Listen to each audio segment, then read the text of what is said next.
are you all doing today? Welcome back to another Tuesday of KBBU's Where Are They Now? So we are super excited today. We have a very special guest.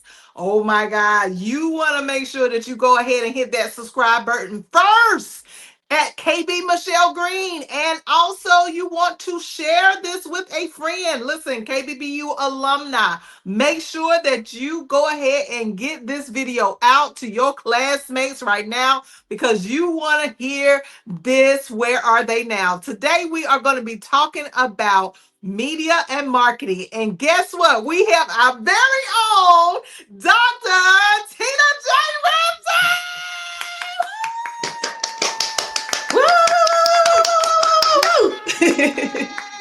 Yes, we do. So we're going to talk about where is she now based on where she came from. So let's just jump right in. Thank you for being here, Dr. Tina.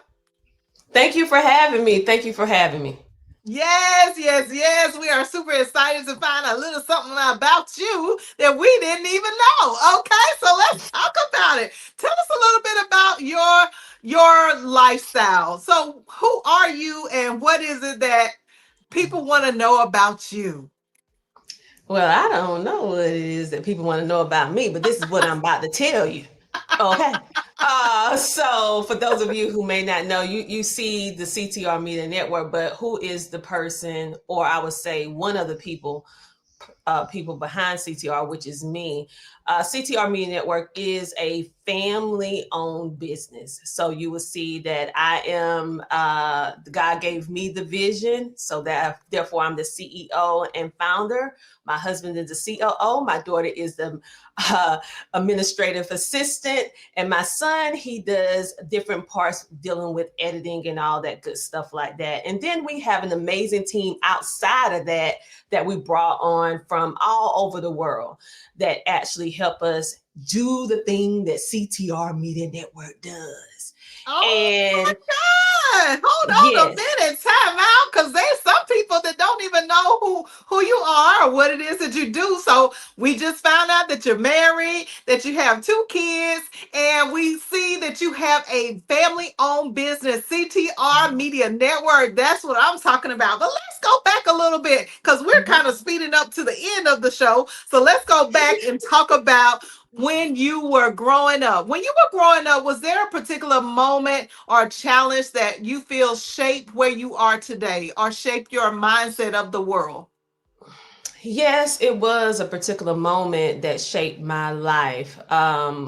For many people who do not know, I experienced being assaulted at a very young age, and I Oh my normally God. don't talk about that. So I got assaulted at a very young age. The good thing is that my parents um, was there for me. Normally, you hear about children that finally say that something happened to them, and it happened within the close family circle that no one believes them. I was very blessed to have amazing parents that when it came out, they became my fighters. They Wow. became they rallied behind me. They did everything that they could to protect me. Um, and it it was a moment that really transitioned my life. I My voice was taken away from me at a very very young age, at a very young Really? age. So Jesus, I'm sorry to hear that. My God. yes, but the thing is, having my amazing parents right there by my side, helping me to pull all the pieces together, and just being a young girl at 6, 7 years old, and your life completely changed for the rest of your life by someone whom you trusted. All right. Mm. And then to find out that this was not just the first time, this was a pattern, and you were just one of the many victims that this Wow. person um, smile in your face, and all of that. And so I had to learn early on. I had a lot of trust issues. It damaged my self confidence very badly.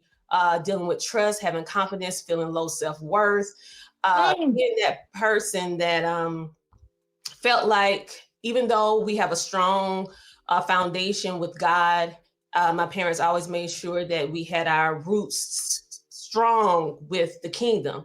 However, it was shaken for me in the aspect of my security and safety. I wanted to only be with my parents 24/7 because they were my protectors. They still are. Thank God they're still alive. However, Yes. it blocked me in a way because I, being the only child, I never wanted to be around other people because I was always afraid. You were an Afraid only of what child would too? yes, afraid of what would happen. Right. And Goodness.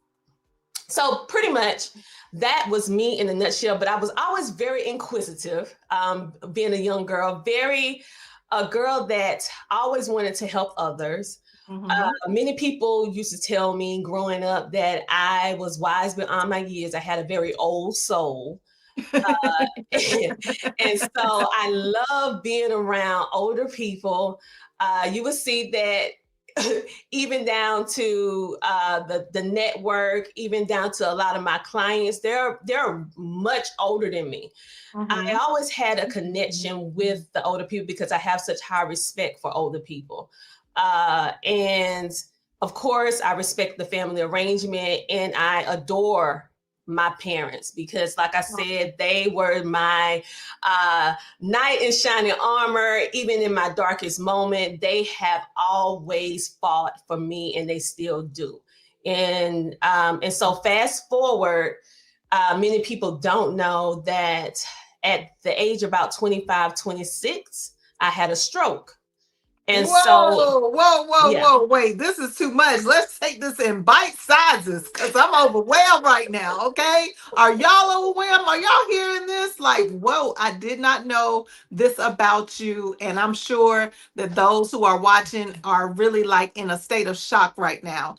And it's Mhm. so unfortunate that there are millions of people who have gone through assault as a child and don't have the support that you had from your parents. A lot of times it's scenarios where people will be assaulted and the parents are the last ones to believe that this is actually what happened. And it could be because maybe the parents encountered something themselves that happened to them and their parents didn't believe, so it's kind of like a domino effect, a trickle effect that passes down from one generation or the next to the next because most of the time most people are not that blessed. They just don't have the support that you have had, and I'm just thanking God like right now that you had the support system of your parents. That's the most important, for you being an only child and having to have gone through that as a kid. Now, how old were you when this took place? Through what Um, ages? it came out when I was about 6 or 7, but that part is still a little vague because when you are a victim of sexual assault, you departmentalize your memory in such a way in order to be a survivor. I How can you believe it. still survive that, right? You got So to it push it came out back. around about yeah, it came out around about 6 or 7, and I'm young, so I don't really know what's really going on. This is an Right. older person. This is a person that I was left with to babysit me while my parents went to work. My My parents did all the God. right things. They did Hmm. all the right thing. They left me with a trusted people that they didn't leave me just with a stranger. They everything was vetted. You would think that it would have been a safe haven, but it was not. Mm. And it was a complete shock when everything did come to fruition. And my main mechanism was to say I was afraid that once it came out that I was going to be alone and I'd lose my parents because they had nothing to do with it. Um, and and I'm the only child, so I don't have brothers or sisters. I don't have aunties. I have aunties and uncles, but I'm just saying, where am I going to go? Because my Right. parents are my safe haven. So when it did come out and I saw how furious and angry my parents were, they was like, I'm gonna go get vengeance right now. And I'm begging and pleading with them, don't go to jail, that kind of stuff. It takes you from being an innocent young girl to now being more self-aware of your surroundings, what's going on around you. And it just basically take away your innocence and your outlook on people, on life. And it helps you in a negative way develop these trust issues, these self-sabotaging behaviors that carry on throughout your life until you learn how to gather the tools in order to help heal yourself. And I would tell people like this, having a strong faith, having strong background with God is not enough. And I know most Christians will say, Wow. Wow. this is not right, but I'm telling you, some things you need to seek outside help. God is amazing. He is my fortress. He is my light. He is the reason why I am still here. He's the reason why I have the confidence and the courage at this point in my life to even speak about it without even crying, because he have gave me back my power. However, there are some things that you can't pray away. There are Ooh, some things come that you on now. cannot pray away. That is And so true. I had to learn that it's some things that you can't pray away, because Lord knows I prayed for this to go away, to hide the embarrassment, the shame that's attached, where a victim is feeling like it's their fault. And so I had to learn, and it did not, it took me a very, very long time. It took me all the way to my late 30s to even say it out loud, to Wow. what actually happened, when I Jesus. first spoke about it at a closed event, and everyone was shocked. And so And we're shocked, okay? yeah, Because yeah, this is not because something that you just looking at you and knowing a little something about your life on the outside and where you are mhm, now. It does not correlate that this is something that you had to go through, but you're not actually looking anything like what you've been through. And mhm, that is a blessing. That is huge. So I'm grateful to hear that, you have dealt with it, even though it took you some time to deal with it. It took you some years. And I'm grateful that you're even sharing this, because there are many of us out here that believe that if we just keep on praying, if we just keep on believing, if we keep on trusting God, and that is one foundation, but we are spirit, we are mind, and we are body. So if we don't address all three areas of our life, then we won't have the ability to overcome the things that are deeply rooted, that, like you said, we don't want to tell anybody about. mhm, This happened in my life. So I'm grateful that you are opening up and sharing this with us today. Thank you so much. I know it takes a lot of courage to come out of that mindset, or even to go back into the memory of that mindset of what happened. And so that must have forced you to kind of grow up a little bit early, mhm, because even, I can't even imagine as a 6 or 7 year old child having to even consider that your parents might go to jail because of the situation that happened, and it's not your parents' fault, but this, the mhm, fear of you losing your parents and not being able to properly be protected as an only child. You don't have any other kids around you that are the same ages that you can really confide in, that's in your household every day. And I too grew up as an only child, but there were always kids around. But that's a different story. So if you grew up where you didn't really have anybody else to tell your story to, and then there could have been also the outlook from the outside looking in, mhm, people who really just kind of shun on what happened to you as a mhm. kid. Other kids may have, like, what was that experience like? Did you have an encounter with other children that kind of frowned upon what took place?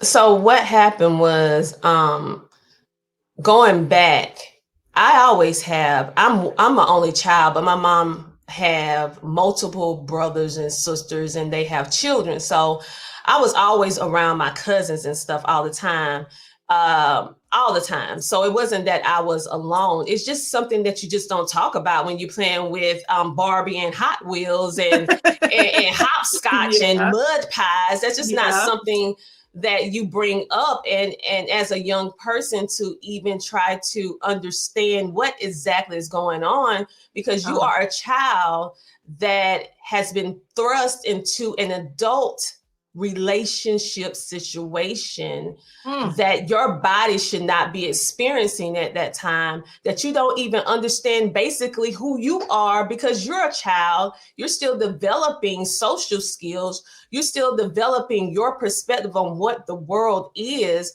and the people who are in the world with you. Who do you trust, right? Who do you have confidence in? And so it was very distorted, because the one whom we trusted is actually the enemy. And Wow. so you go into it thinking, okay, I'm a Christian, I'm doing all the right things, my mom and dad are doing all the right things. As a young person, I'm doing all that I can do with the information that I have. And you feel like you're, how can I say it?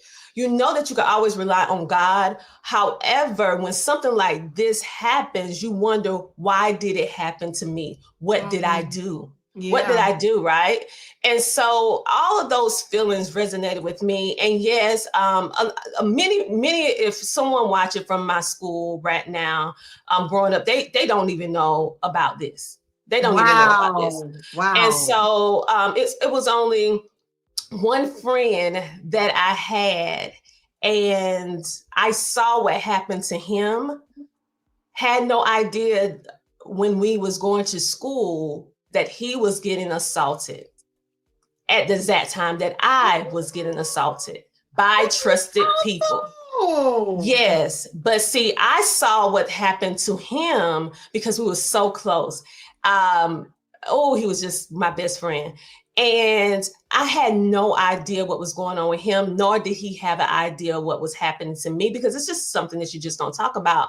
But based on what I saw, what happened to him when it all came out, and it was in the newspapers in our small little town. And when he went to school, everybody's whispering and talking, the teachers, the faculty, the administration, the students are laughing and looking confused and all of these different things. And I saw what it did to him. And I saw how the world turns on the victim.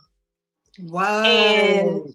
I just made a mental note that I can't let this get out. I have to hide it. I don't want this to ever get out, because I don't want people talking about my family, because this was not my parents, my mother or my father. This was an unfortunate individual that we thought was a safe place.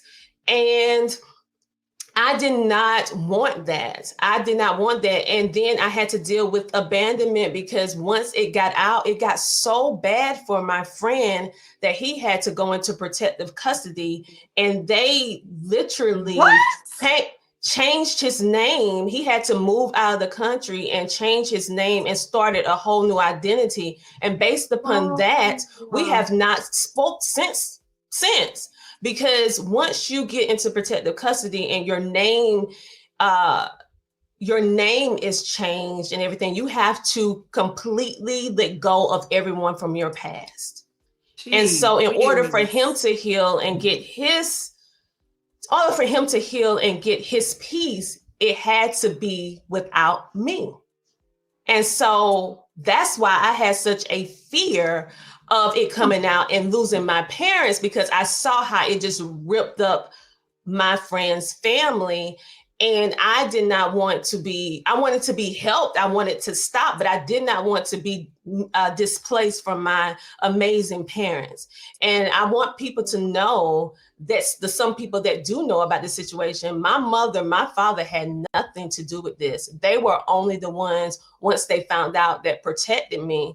And it made a rift with them, because they felt like they failed me, because they didn't Really? know.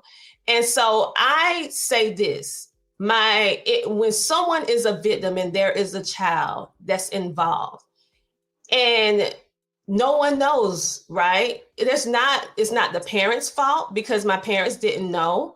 It wasn't my fault because I was too young. My voice was taken away from me. And so, but I tell you one thing, when my mom and dad found out, they went to war, honey. I believe Okay. it. They I went to believe it. war. And so I'm totally blessed to have parents that when they did find out, they did something about it. And most victims don't have that. They And really don't. so I did pray to God for me to always be with my parents, and He have answered that prayer all the way into adulthood. But hindsight, growing up, a lot of my decisions and how I handle relationships have been affected by that incident that happened when I was a young girl. My voice was taken. And that's why podcasting is so important to me. And that's why I like to work with people who have been mishandled, misplaced, and misunderstood, to allow them to take power over their voice and ownership over their voice and create their own narrative. Because many times people create the story that they want us to be, but really, who are you? And podcasting gave me that medium to share my true self and be who I am. And God allowed me to open that up for other people. So podcasting is not just podcasting for me. Podcasting is something that has totally released me from the pain that I went through, that I was able to turn it into purpose and be able to extend it to help people that are like me. Because Wow, I wow, see them. wow. Wow, that is so powerful, Dr. Tina. So we went from childhood assault into really this helped to shape your dreams to today. That's Yeah, amazing. So let's yeah. talk a little bit about what were your dreams? Do you remember having any dreams before the assault of what you wanted to be as a kid? Of course. So I always wanted to be a teacher because I love teaching. And so, Teaching. yeah, so I wanted to be a teacher. I was always the teacher's pet, always the student of the week or something, helping out the teacher.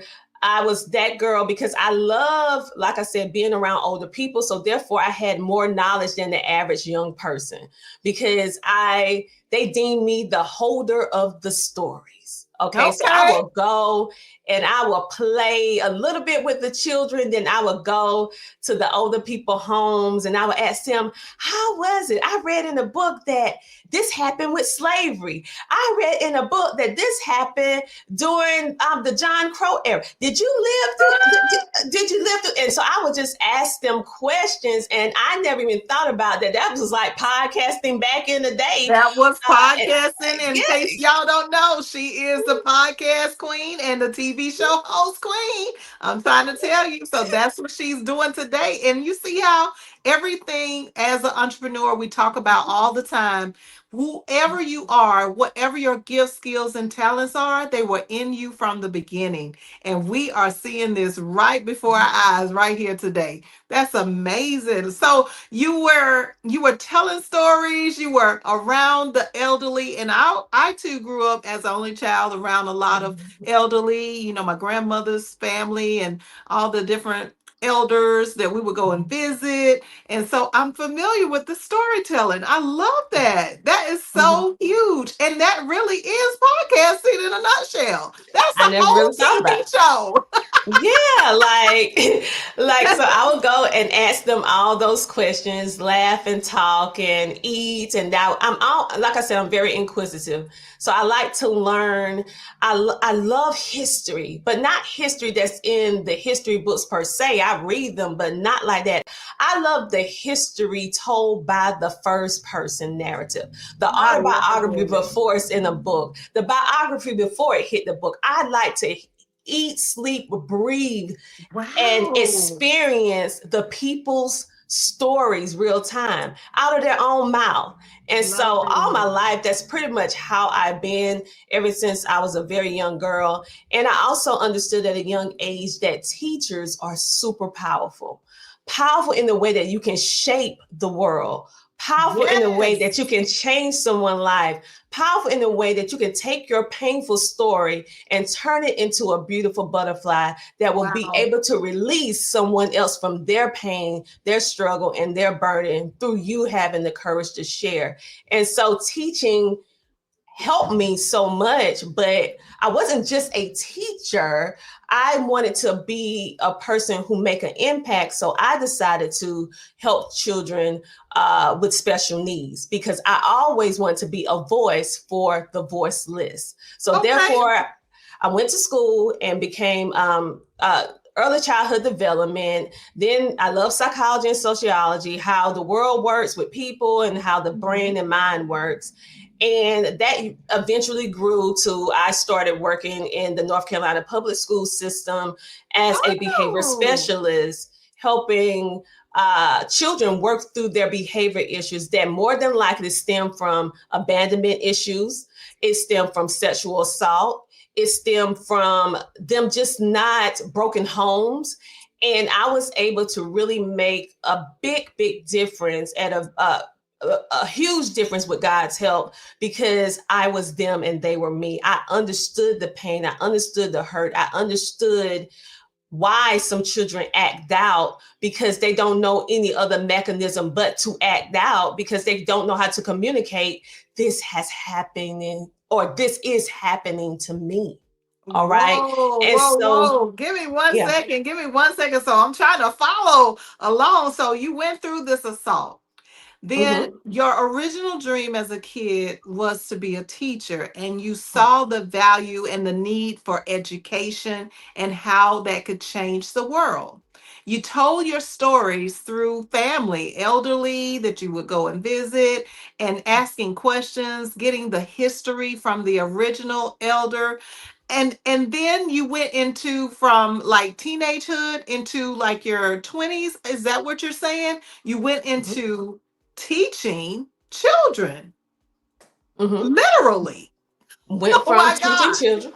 Like Yeah. I'm just like blown away. Okay, so you went into teaching children, and this was, and you were in the job in the workforce, and Hmm. and then what happened? Tell us more about this, going into your adulthood, and not really being able to express what happened to you, but being able to recognize it with these kids. That's Well, amazing. Well, for me, it was two parts. Okay, I went into the workforce and I became the behavior specialist, helping with identifying the behavior, why is it happening, and also coming up with a call to action and a solution action plan.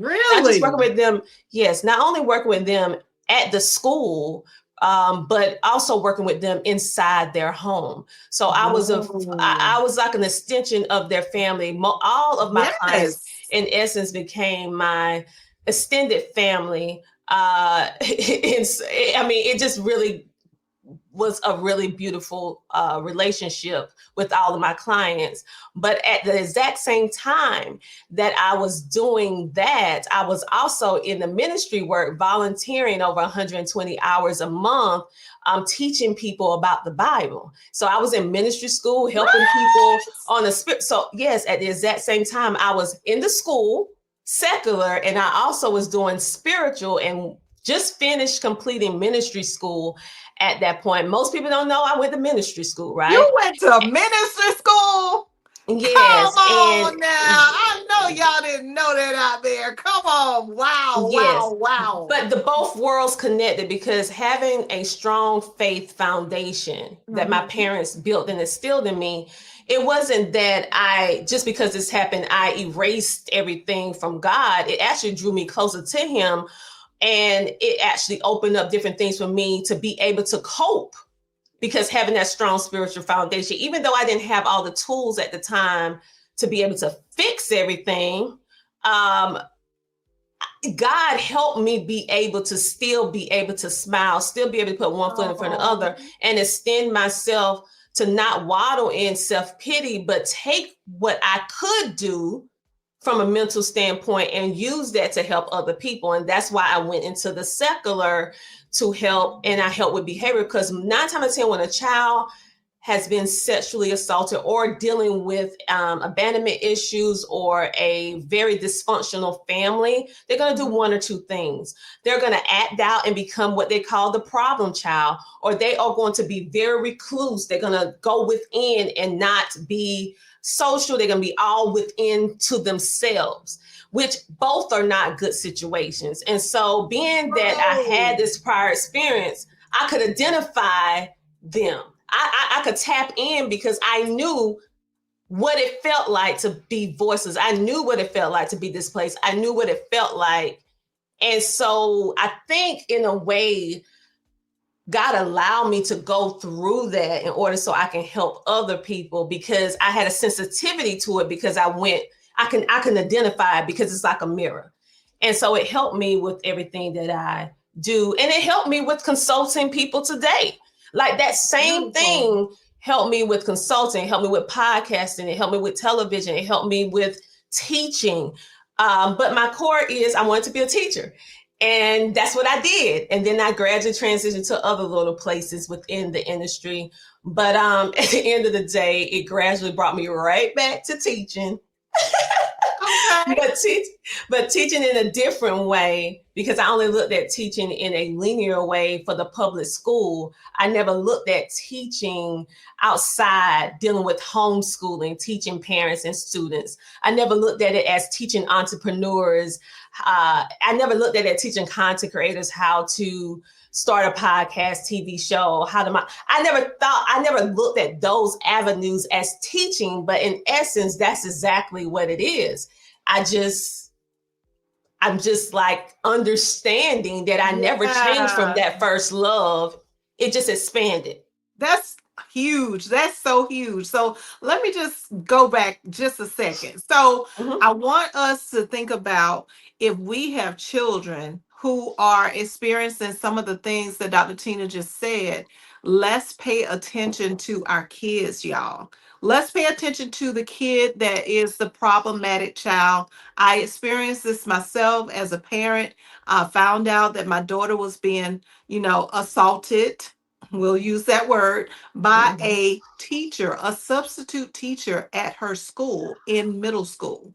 So I want us to really just pay attention to what Dr. Tina just said about the problematic child, and also the child that kind of turns everything within. They're quiet. They don't really cause any problems, but they always are by themselves. They don't really want to play around other kids. They don't want to be with anybody. They are loners. Pay attention. Start asking open-ended questions. Spend time with your kid and find out what's really going on inside, because it's always something. I'm telling you, it's always something that we are missing as it relates to our kids, and we're so busy with our work, with our businesses, or whatever it is that we're doing, that we tend to usually miss that until they grow up older and they go back and tell you. Sometimes they won't tell you anything. Sometimes you'll find out by default, maybe like this video, but we want to make sure that you are paying attention to your kid. Now, the second thing that I want to say for you guys out there that don't know, Dr. Tina J. Ramsay doesn't also only have CTR Media Network, but she is the owner of CTR Homeschooling. For those of you who did not know, she's already in education. So we're looking at that storyline of how she was when she was a kid growing up, and this was a part of her natural dream. So, as an entrepreneur, look at the things that you love. What are the things that bring you joy, that make you smile, that you would do for free? Usually, 9 times out of 10, it is something that you should be doing right now to make money. It's something that you could be doing for free that you could turn into a whole company. And you could be spending the rest of your life at ease, not even feeling like you working, because I'm sure that's how you feel, Dr. Tina, like you're not Mhm. even doing no work right now. Yeah. All right, so you became a young adult and you went Mhm. into education. Mhm. Did you have any significant relationships along the way? We already know you married. So when did you meet your significant other, your hubby wubby? I met my husband in middle school. He What? was 12 and Wait, I was wait, wait. 11. Yeah. Wait. Your whole life was already built before you Yeah. even became an adult. Yeah. Clearly. Yeah. Yeah, I met him. Actually, my husband is originally from Panama. He is Panamanian. And Oh my at that God. time, his mother came down. His mother and himself came down to his aunt that lived in our town that also went to our same congregation. Um, and he came down shy, real shy. Curtis is a real laid back guy and very quiet because keep in mind he was just his mother and father was just going through a divorce, and so he was the Oh, okay. baby, and that's why they end up coming down here. And so you remember when I told you about those two behaviors is either going to be they're going to be a problematic child, they're going to be more reserved, more within. Well, Curtis was that child that was more within, and I could Oh. identify the quietness that happened with him, that something happened. I know that he didn't get assaulted like I did, but he was dealing with the the the divide of being a mother father household to now being a single parent household and Ah, moving from yes. Panama all the way down to South Carolina to a But place that even think. a whole culture shock. You know, he's used to white Yes. sandy beaches. He's used to being able to pick fruit off trees and just eat, and like it's just a whole different atmosphere to come down, and Yes. it's just a whole different situation. And so when I saw him at Wow. middle school, I knew something was different. I didn't know him personally at the time, but it was just something about him that was different. And later on, we start crossing paths a little bit more. Then the next thing I know, I ended up going to a congregation meeting, and he was there, and I was like, and he looked at me, and then I looked at him. He looked at me, and then I looked at him. And I was like, Okay, R. oh. Kelly. I was like, what do you mean?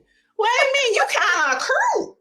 And Okay. so then but we were just friends though in the beginning, just totally 1000% friends. I would talk to him about my problems. He would talk to me about his problems. He was Oh, just a complete gentleman. He would carry my books to class. Everybody thought that we was dating at the time, but we weren't. We were just friends. And his mother raised a really great son. Like he's very attentive. He's very, the alpha male, right? He okay. is that Okay. he is that guy, but he's very tender on certain things You too. know, So big he's not old like, teddy bear inside. yeah, he's not like domineering and mean and stuff like that, but he do know how to put his foot down when necessary. I would say that. But but I would say this, we end up growing up together. So we went through puberty together. And then Dang. as we got grown, well, not grown, high school, unfortunately, well, let me not skip a part. My mom and his mom eventually became best friends. Isn't that Oh something? my God. Yes. So my mom and his mom eventually became best friends. Not too long after that, unfortunately, his mama passed away from a seizure. Oh, I'm sorry to hear And that. so So now like, he's not with his dad and he's not with his mom, and but he's being raised by you his guys great are aunt. becoming besties. Closer and closer. And his mother loved me. She would just say this. She asked my mom, like, can I just adopt her? I had can I just adopt her? Like, this is my daughter, because she had all Oh, boys. She had all boys, and yeah. so she used to Okay. spoil me rotten, right? So I would say, I think about if she was alive today, boy, I would have had the best mother-in-law ever, because she was Yes. just amazing, right? And so fast forwarding to now, it's about time for us to graduate high school. All the things change dramatically, having to make life decisions. And it took a trip that wasn't my husband then, but my friend then, when his mother passed away, and his older brothers came and took him away to Atlanta. my heart was torn. Oh, girl, I was just Oh my pitiful. And I God. didn't realize how much I loved him until that moment. I didn't Oh, realize that it crossed over from like a friendship to I really want to be with this man for the rest of my right. life. And so, Oh, that is so and cute. he felt it too. And so he had all these opportunities in Atlanta, and he came back to a town with 27% unemployment rate, really not too much of anything for a young person to really thrive, to come back for love. And we've been together ever since. We've been together. Oh, no, So we're Curtis. going on, I think, like about 23, 24 years married and 26. Yeah. Congratulations. So Yes, yes, um, yes. I love this relationship chick. Hello. Oh my God. yeah. I cannot imagine growing up with somebody and then still being with them at the end later on and then for the rest of your life. Like that is just the perfect match right there. God Mhm. definitely ordained that. Okay. He did. He did. He gave me some. He gave me. He's like a rap. He is a mixture of my mom and my dad. And my mom and dad are such great people. They love me. They're protectors. Uh, they he is them. Both of them. Like he has Wow. always been there, like a protector, a love, all the things. And so sometimes he say certain things. I'm like, man, that remind me of my mom. Sometimes he'll say a certain or Wow. do something, and I'm like, that remind me of my dad. And so God really gave me what I needed because he Yes. knew what I went through. He knew what happened to me, and he knew in a mate, I needed that security. I needed that person that Absolutely. will be able to see me, not Mm. judge me, and work with me through things, because there's going to be some things that are triggering to me, but you need someone that can be nourishing as well. And so Curtis is a beautiful blend of my mom and my dad and his mom, which was an amazing person before she passed away. So I Oh. thank God that he always been having some powerful people in my life, even when I didn't feel so powerful. Oh my goodness. That is such an amazing story. I mean, wow, wow, wow. God really does love you, honey. He loves you and he is blessing your life tremendously. So then the children came along. How soon Mhm. after y'all got together and got married? Yeah, about 3 years. We was 3 years. newlyweds for like 3 years, and then on our third year anniversary, FYI, I know sometimes you give them, no, TMI. That's what the young people say. TMI, too much information. But I'm finna give you a little bit of information. I, my daughter be like, "Mom, TMI," but literally on our third year anniversary, on December the 15th, I was regurgitating in the sink, and I was like, I'm so like, what did I eat? Like, I remember eating some salmon, and I ate some asparagus, and I ate this. I'm like, but usually it don't do me like that. Certain smells was just getting on my nerve. I'm like, oh, why you got on that? Because he used to love to wear Obsession cologne, right? And I Oh, was I like, remember that cologne. That really did yes, smell honey. good, girl. Yeah, and I was like, ew, it smells stink. He was like, you love this. And CK1, you love this. I'm like, ugh. And You so didn't like it all of a sudden. disliked it, didn't know I was pregnant until they told and then I was pregnant with the little boo-boo, my daughter. Oh, And then about 18 months later, my son came. oh my And God. So you yeah, got a girl and a boy. a girl and a boy. Awesome. Mm-hmm. Hey, that's what I'm Yep. talking about. So tell us a little bit about, like, I know you were saying like Curtis came back to you in a town where the unemployment was, challenging, to get a job and to be able to supply the needs of the family. And I don't know, were you still working as a teacher or how did that go? That was in the beginning phases, like right after we graduated high school. And yes, I did. I was working. However, and I was in the ministry work as well. So it was kind of, it was bittersweet because I felt like I was pulling him from the remaining people in his family, his Oh. brothers, which he didn't spend as much time with. But I love his brothers. His brothers love me. They were like, okay, if you're gonna come back, that is a good reason. I do like her. you know. And so just yes, to your question, and then it just fast forward to the children. It fast forward to eventually Curtis being the first one to start the entrepreneurship journey. I was not for entrepreneurship. Really? I was dead against it. Anytime he tried to start a business, I will be the one to stop him. I will be the one to be his biggest naysayer. I was the dream crusher. Yes, one thing you're gonna get from me, I'm gonna be transparent. I'm gonna be honest. I mean, my story is not all peaches and cream. And I was that person. My husband always had aspirations and dreams of something better. And I was happy and felt secure with what the structure was. You go to school, you work, you get a job, you work 30, 40, 50 years, you retire, get your little 401k. It's you buy you a little house with a little picket fence. By the time you get about 60, 65, it's paid for, you retire, and that is the end of that. Well, his vision of what our life should be was that not only we work in order to get towards our dream and use that job to fund the dream until we're able to allow that dream to become our life.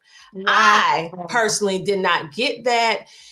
He saw so much in me and talent and different things that I was due because I used to sing and dance and act and all this stuff. And he was like, you can do this. I'm like, nope, that is no security. Remember now, going all the way back to my beginning, security is a big thing to me. That's right. Being secure is a big thing to me. Okay, and that so makes sense.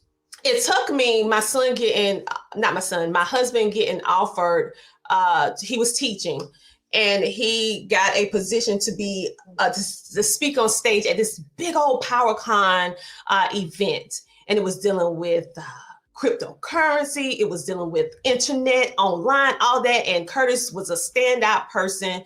And this big mega person brought Curtis in, brought us, because I was scared to fly, FYI. So so the man wanted to fly us in, but I was like, I don't trust no plane. I don't trust no plane. Put me on the street, put me on the road.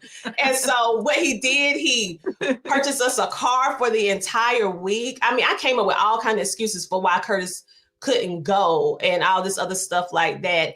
And everything that I said, that man said, okay, well, you don't want to get on the plane and your husband really wants you and the family to come. He was like, okay, we'll rent you a car. Whatever car vehicle y'all want for the week, we'll pay for it. Okay, we're gonna pay for the hotel room in the top elite hotel rooms. We're gonna do all of this different stuff, right? And which they did do it. And that was the first time that I was in a room with a lot of people that looked like me, that was living the life that I only saw on television. Whoa. I know that that was an experience. That one thing shifted my mind because I was actually homeschooling my children at the time. That shifted my mind that I saw something different. And even though my husband was telling me that all the time, all along, and he was trying different businesses over the years, but that moment, it clicked. And from that point on, I formed my first business dealing with education, which was homeschooling back in the day. Wow. We used to call it homeschooling. Back in the day, we used to call it homeschooling in oils. However, it's CTR homeschooling now. Mm-hmm. And here we are from education with over 30 plus years in education to now having a whole media company, and the rest is history. So your environment is crucial to you changing the narrative in your life. You have to be in the environment. It's one thing to watch it online, but to be in a building with people who look like you, that you thought that all Black people is poor. Or all Black people are going to struggle. And then you go in a room where you see an entire room of regular looking people of color, beautiful melanated, all different hues, from light skin and brown, light color eyes, to dark skin with black and brown eyes. I mean, you're seeing all the beautifulness of melanated skin and essence, from African dashikis to the most modern dress thing. You see all this Whoa. diversity within your own race, and you see that they are not struggling. They're speaking a language, they're talking words and saying things in conversations that you have never heard. And you're just sitting there in awe, because all your life, only thing I saw growing up in my small town was poverty, was lack. Ooh, And so yeah. remember, I came from a town that was one of the highest on the unemployment rate. So Oh my God. I'm in this room and I'm like, oh my God. So you mean I can start my own. I can do, dude, really? And What? went into that business school, and then I went in and I just started building out what I was already doing, but I had no structure. I had no foundation on what it was to do a business, and doing what I do. And eventually, it came to the point where eventually I met you, and you, girl, you fixed up what was messed up. But that's a whole different live. We can do another part Yeah, two. yeah. I just want to touch But on it a little bit. So let's go back. So we're following the timeline. So mhm, you're working, you are mhm, not on board with entrepreneurship. That's so shocking. And I mm-mm. know that there are thousands upon thousands of people watching that are like, mouth are hanging open, that know you. And like, wait a I was minute, how did against she it. not even be on board with being a business owner? But Mm-mm, look at her life right now. So that is so important to say, to share with everyone, that your exposure matters wherever mhm, you are, whatever it is that you're doing, however it is that you're thinking. There is a whole world out there beyond your community. There is a whole mhm, world out there beyond the group of people that your friends, your family, your cousins, your coworkers, whoever they are.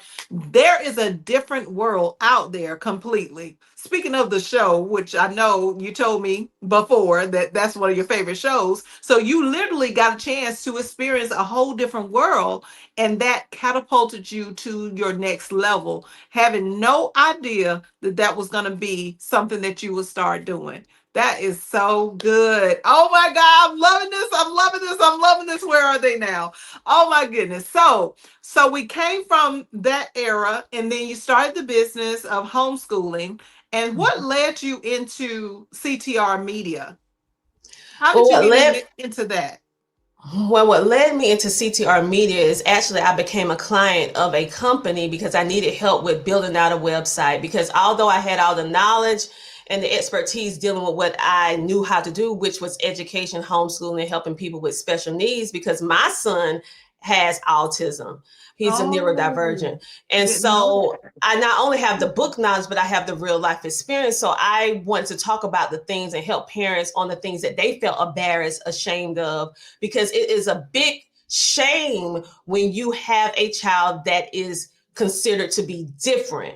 What did Yeah. I do wrong? Why did this child have autism versus this child's not? Because keep in mind, I never told you guys this, but I have two children that are totally different.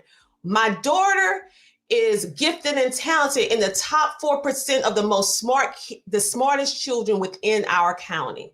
And then I have my son, who is, now they say, back in the day we say high functional autistic, but now we say neurodivergent.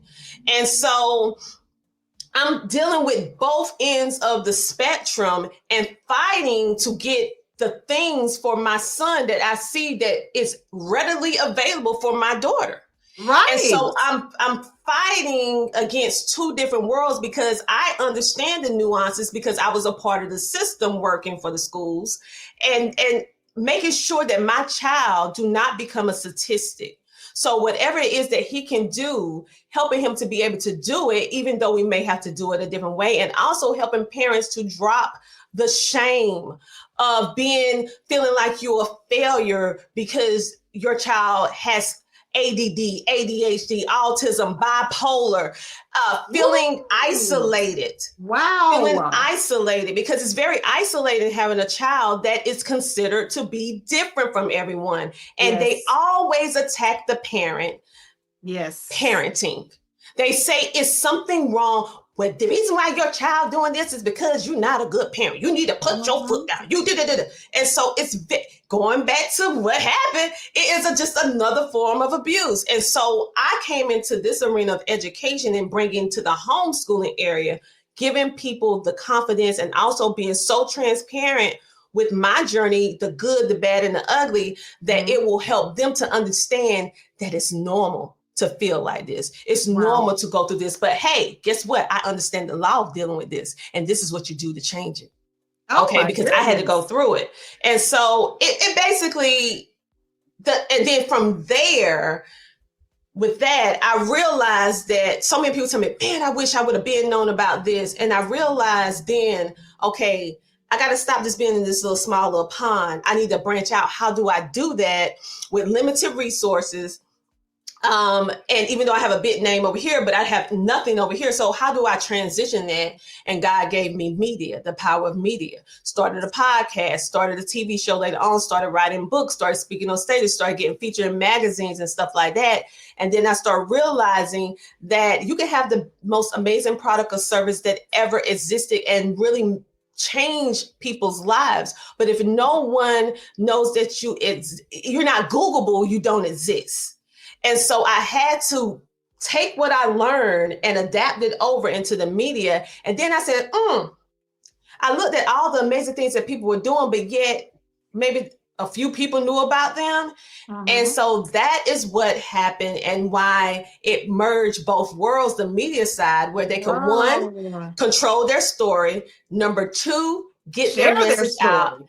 and share it. And so that's how the media side came up, because I was in a search of how to get this information out so other parents won't have to go through what I went through and be able to Mhm. get to the other side quicker. And so that's how the media side started. And then God just blew it all the way up, like past my wildest dreams and expectations for that matter.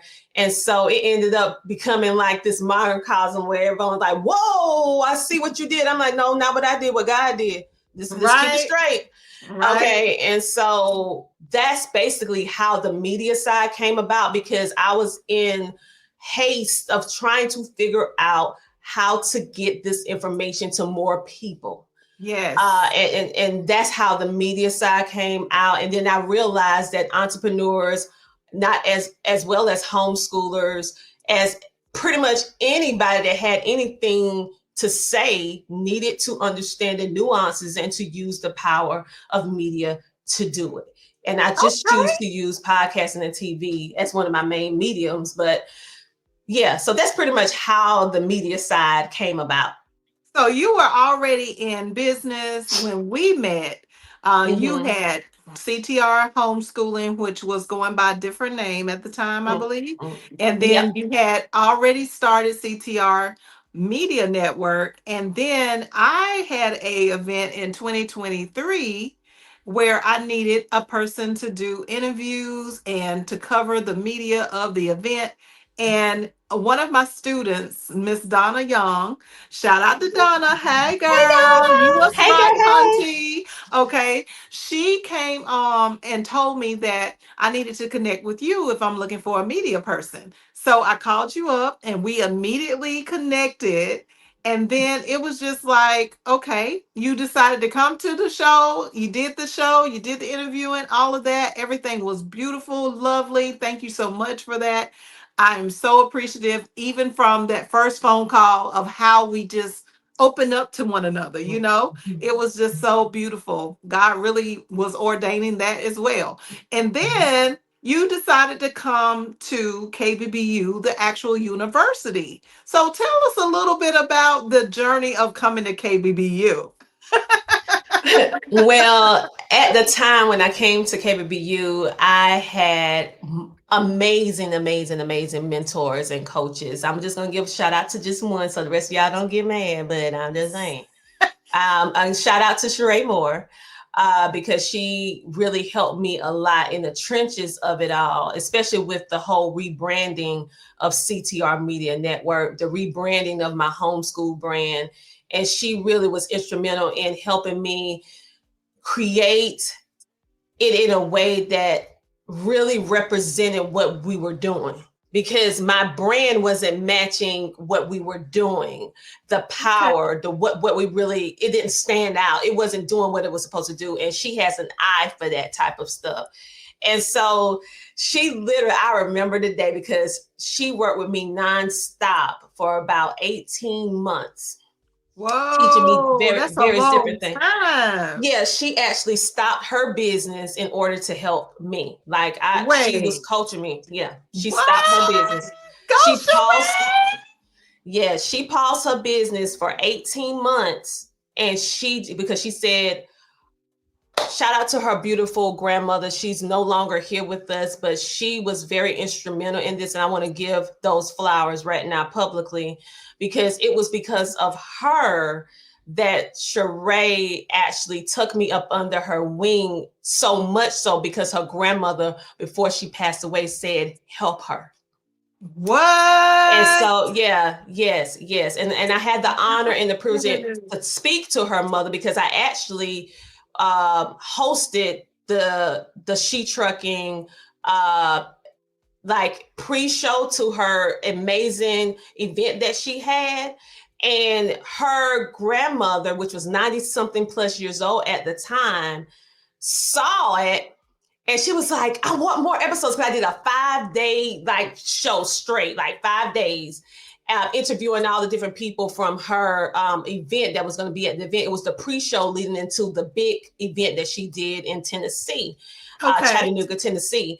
And so what happened was, after she watched it, she was so impressed by me, and she was like, is she coming to the event? And I wasn't coming to the event, but I was just doing the virtual side of it. And she said, this young lady is going places. Like, she is What? going to be as big as all these people that's on television. And I didn't see it at that time. What Go, she didn't Grandma. know, yes, what she didn't know was that I was planning on quitting podcasting. I was in season 6. I was planning on quitting and walking away from it all. And Sheree called me because her grandmother wanted to talk to me, and never met her, never talked to her in my life. And she started saying some things to me that I know that only God could have told her. And I started crying. And she said, you got to promise me that you will not quit. What? No. And she would not she would not allow me to get off the phone until Come I said I will not on. stop. And so based upon that, Sheree, then after her grandmother passed away, she took me up on the wing, like I said, for 18 months. She stopped her She Trucking brand and 1000% focused everything CTR Media Network, Oh teaching my me God. night and day to what I wanted. I'm explaining her what I wanted, and she just helping me with everything, right? And then it Yes. gradually went on, it gradually grew, and she said these words to me, and my heart dropped. She said, I have taken you as far as I can take you. Oh I my have goodness. given all that I can give. I have done all that I can do. And my heart That's dropped, amazing. because I'm like, what am I going to do? And then at that moment, I got the call from Donna about you. What? And then you hired me to hire our company to come in and do the interviewing. And from there, I was looking for another place to go, right? And every place that I invested in, every place that I did, it was just not right. Oh And my you said, God. you told my husband and I, we could stay and listen. So we listened, and you said some things that resonated with us so much that my husband and I looked at each other and said, this is it. This is it. Jesus. This is different. And from there, I went from you hiring me, our company for your media, to Yes.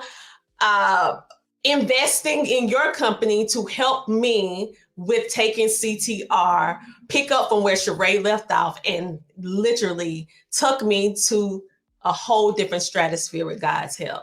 Like, Listen, I can't even take no credit for none of that. yes, But yes. shout No, out to God used Sheree. you.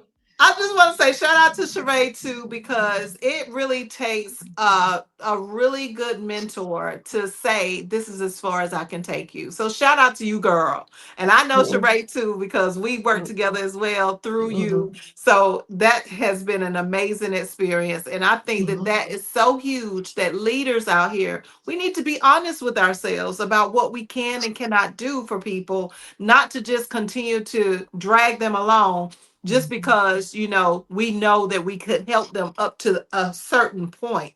But if it's something that we know that we're not good at, or something that we know that we cannot do any further, just to be able to say, hey, look, this is it, this is all I can offer, let me go and talk to let you get it from someplace else, or refer you out to someone who can help you. That's the way it's supposed to be, y'all. Especially as entrepreneurs, we got to help each other and keep each other in business. Really, we really mm-hmm. do, because we are each other's help.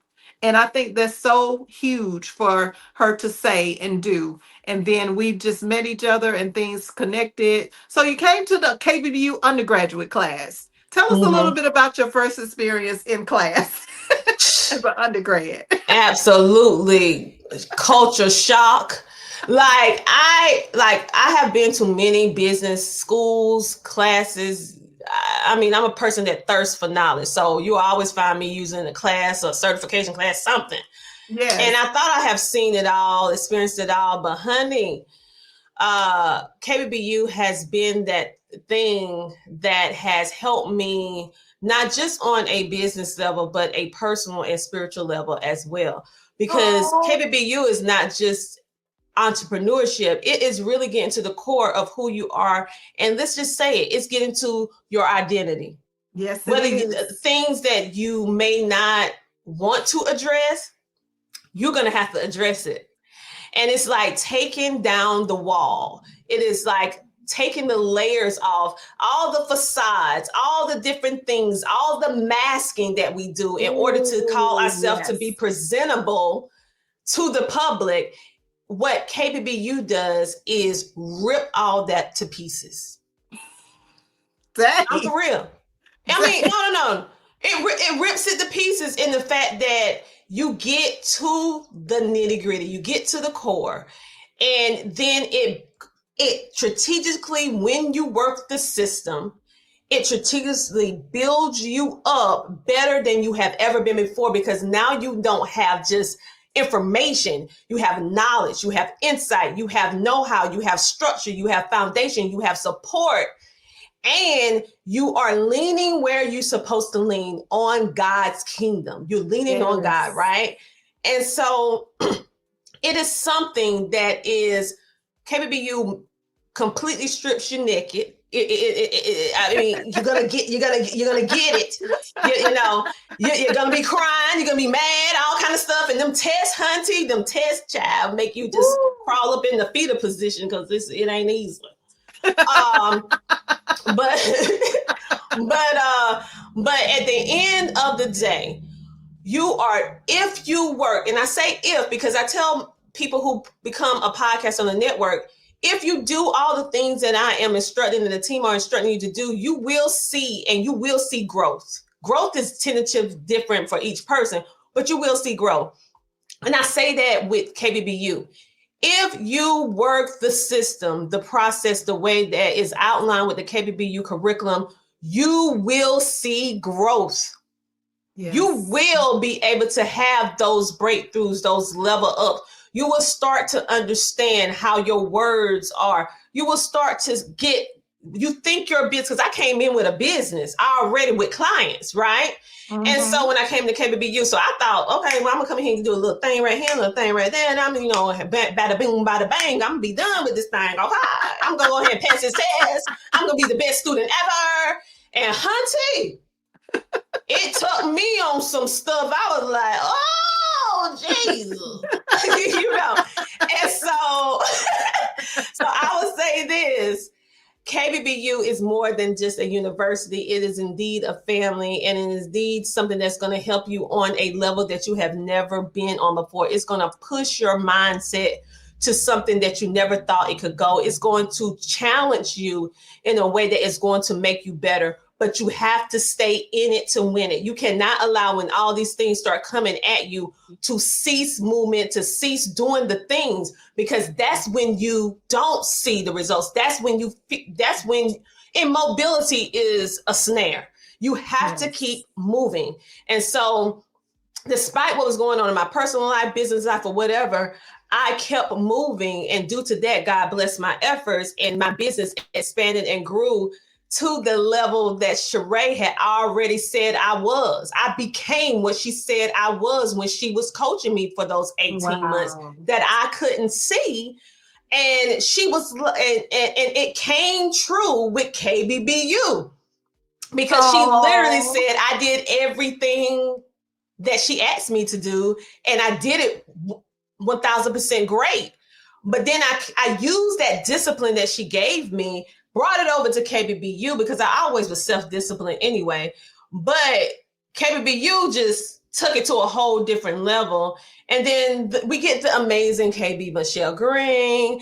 And, it's just, I can't explain. It's something that you're going to have to experience. So I tell entrepreneurs, I tell business owners, if you already have a business, you still need to be in KBBU. I don't care if you make 6 figures, 7 figures, you still need KBBU.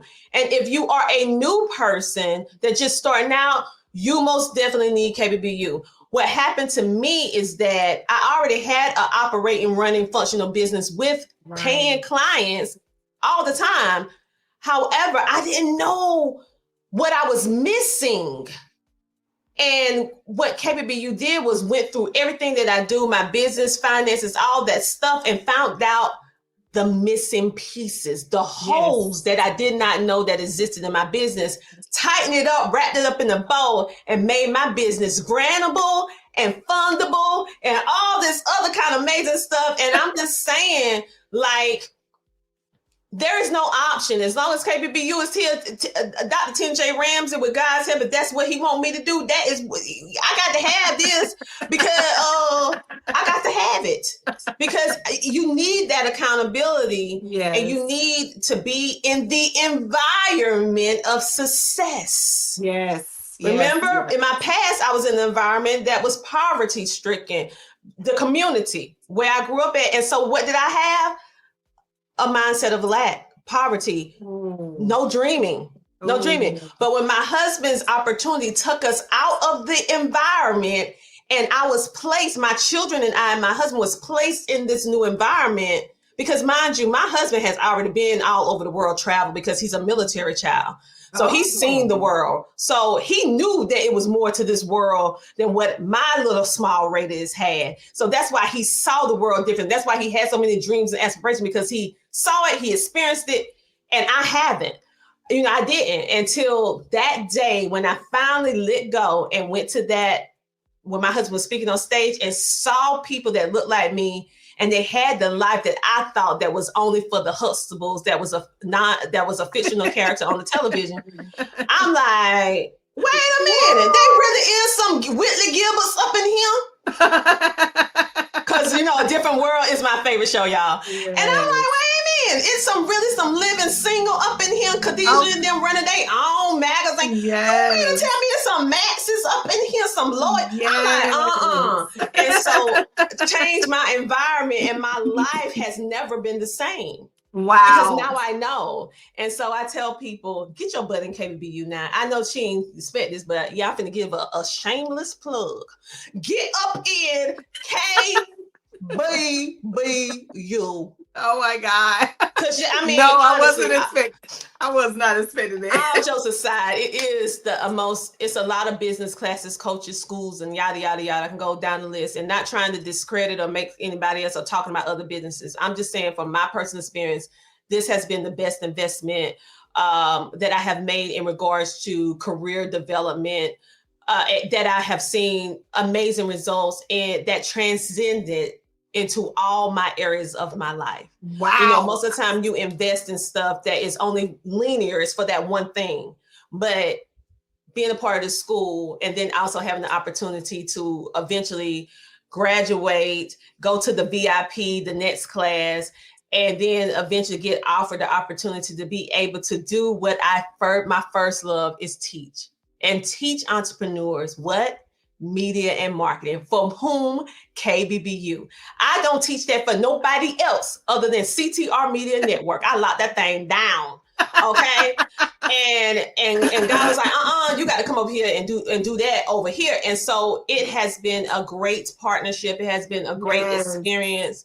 And I'm doing what I have always done, but I'm just that's doing it right. over here. And so, and I'm a student and a teacher. I love it because I'm constantly learning. There is no one class that is the same.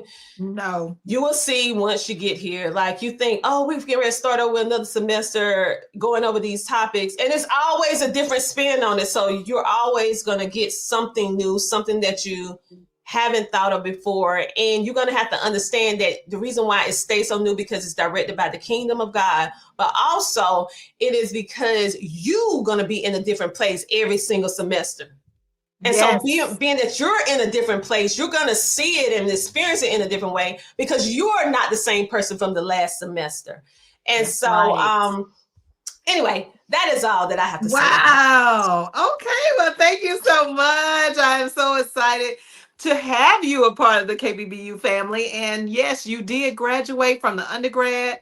We have a VIP master's class that our students that have gone through undergrad to get their bachelor's certification can extend their education into a master's certification. And she took the master's and at the same time came in through to start teaching the undergrads. So we have her as the marketing and media coach at KBBU.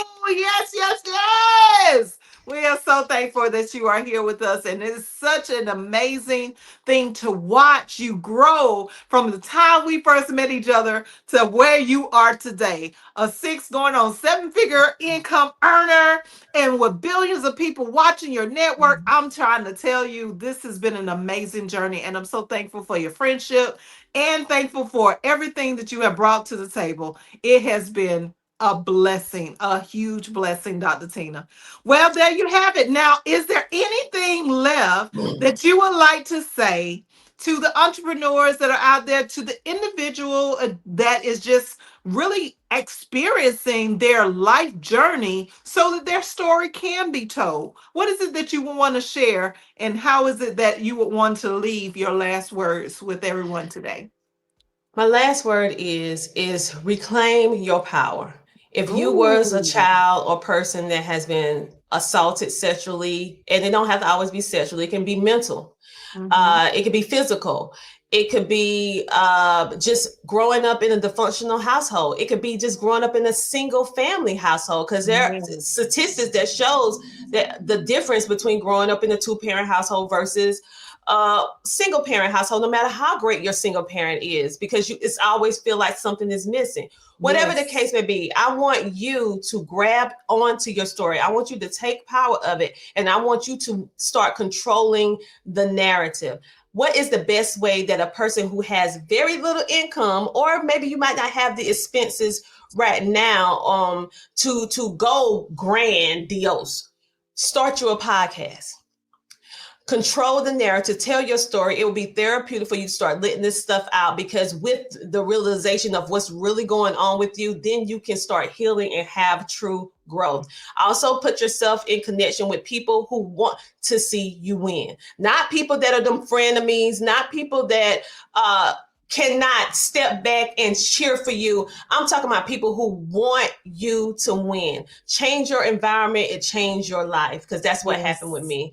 And then lastly, I want you to learn to understand how amazing you are. No matter Oh. what your past experiences are, it is not who you are. No matter what the bad thing is, that's just a part of your story. And remember that what happened, the story may have happened to you, but it didn't happen for you. So meaning, let me say that again. Your story is for you to use what happened to you, your experiences, in order to change someone else's life. It's selfish for you to hold that stuff in, because everyone on this earth has an assignment. And everybody on this earth have people that only you can stir them to execution, to Amen. act. And Yes. so understanding that and taking that responsibility full on, you start that business, start that podcast, join this business school, get in where you currently can fit in. And even though you're going to go up and down that roller coaster of what we call life, don't ever stop. You may change how fast you're moving, but always have some movement. Never be stationary and never give up. Your story matters, your life matters, and the ideas that you have are not coincidences. Those ideas that you're feeling that you need to do this and do that, that is your vision. That is your plan. That is your call to action. You need to get used to leaning into what you see and stop being afraid of the people who are not supporting you and think about the people who will. Because there are people that's going to support you. It may not be family, it may not be friends, but you best believe it's people out there that will lock onto your vision and be able to bring what you're supposed to be doing on this earth to make that impact that's sustainable for a lifetime. And at the end of the day, when you put people first, profit always follow last. You know, it's going to come. It's the boomerang effect. So what is it that you love to do? What is it that you like? What is it that you will do even for free? That is more than like the indicator of what you need to be doing. What was it that you first loved? Mine has always been teaching and telling stories and listening to stories. And that is what I'm doing down to this day. You're not too far removed to what your first love was, your first experience was. So do some soul searching to figure out what that is and have the courage to walk through it.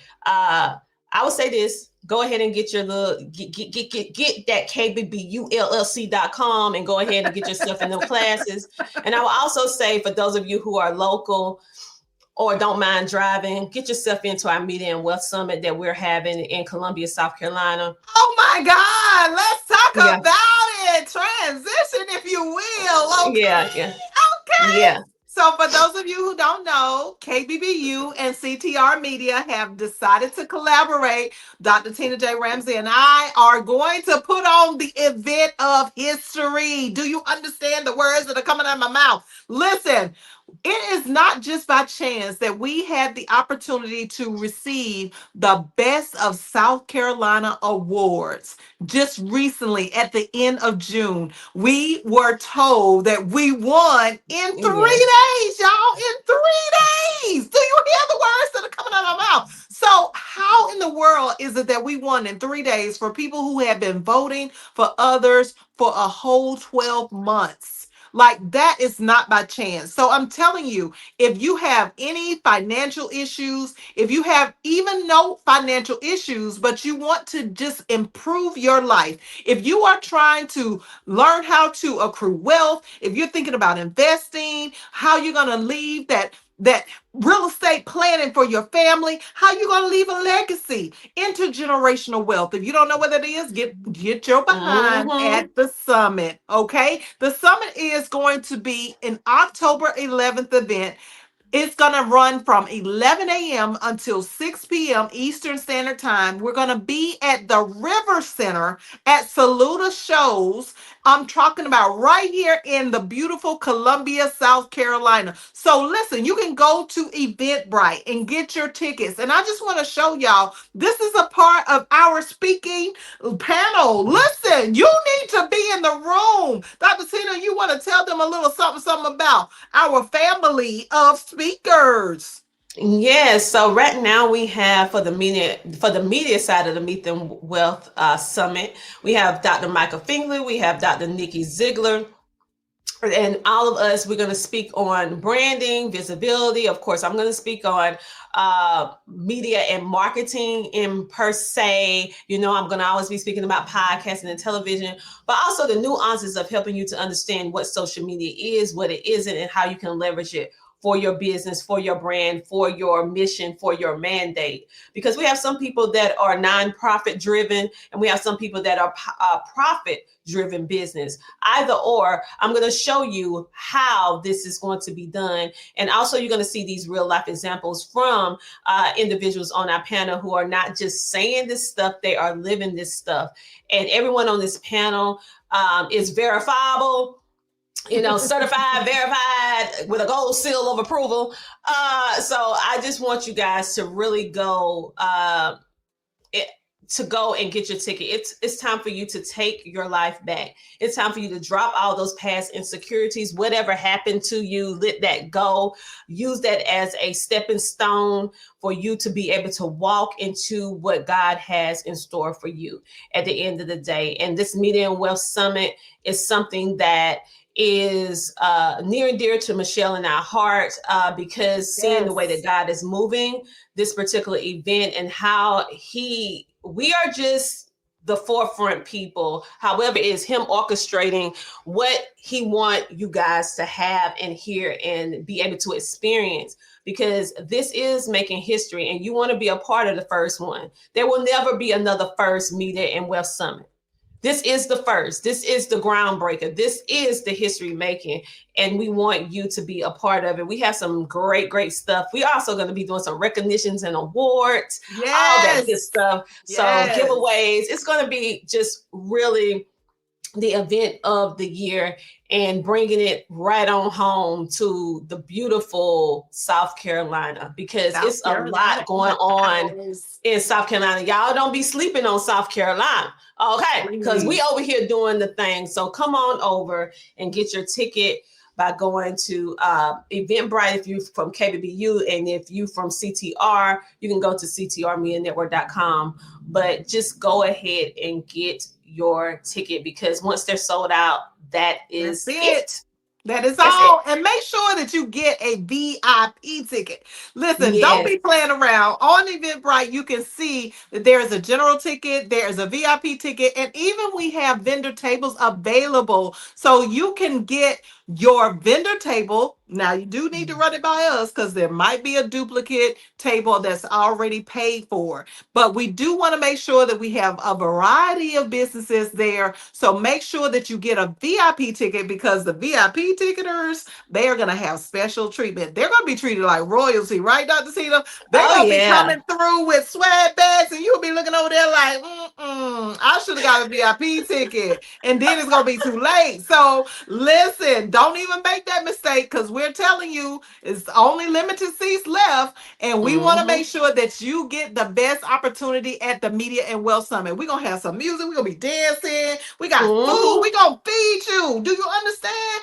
This is a really huge event. We're going to have giveaways that you do not want to not be in the room for. I'm talking about Mm-hmm. you got to be present to win, and you're going to want to win this. Okay? Yes, So, yes. so we ain't playing no games. We are not playing any games. This is not a small event. We have over 300 people that will be present at this event, and it will be sold out soon. So I'm just trying to tell you, you're going to be seeing us everywhere, and then you're going to be like, dog, I should have got a ticket, and I should have got a VIP while I had an opportunity, but now I ain't got an opportunity because all the seats are gone. Okay, so that's why we're trying to tell you right now, like, don't play around with this Media and Wealth Summit, because this is going to be something that is going to make history, and it is going to be unforgettable. It's going to be talked about for months and even years after this event has taken place. So make sure that you are in the room. Make sure you're not just in the room by yourself now. Make sure you go ahead Mm-hmm. and tell 2 or 3 other people to come on with you, so you can fill up the row, and so y'all can be dancing and having fun, and getting your eat on, your grub on. Let me tell you something. I give you a little hint. We gonna have some ribs out there, and we gonna have some mac and cheese. That's all I'm gonna say. That's all I'm gonna say right there. That's all I'm gonna say. But you need to get your tickets today, because we are not playing a game. This is gonna be the event of a lifetime. It's gonna change your life. It is solution oriented. It is not about the hype. It is about Mm-hmm. the answers to the problems that you are facing in your personal and in your business life. So hands down, it's nothing like this has ever been presented to the world. What we're giving you are things that we would normally give in our individual courses that cost, as Dr. Tina J. Ramsay would say, with a comma. Okay? So we're giving those secrets away to the general public. We're going to be talking about all of these things at this event, and you don't want to miss it. But listen, I thank you all. Thank you, Dr. Tina, so much for coming on to do your interview today of Where Are They Now? We are super excited to get this out here for everybody to see and hear your story, because it is a beautifully done story. God could not have done it a different way. It is such an amazing opportunity to have life on earth and to do business with you. Thank you so much for being you. Oh, no, Oh, don't make me cry. Me and you, us never part. okay. All right. Which one am I? Nettie or Celia? Anyway, we just cutting up, y'all. But thank you guys for watching. Where are they now? And until next Tuesday from 6 p.m. until we get finished, make sure that you got your notification set at kb.michellegreen, and we'll see you next time. Thank you so much for watching, and I'll see you later. Bye bye.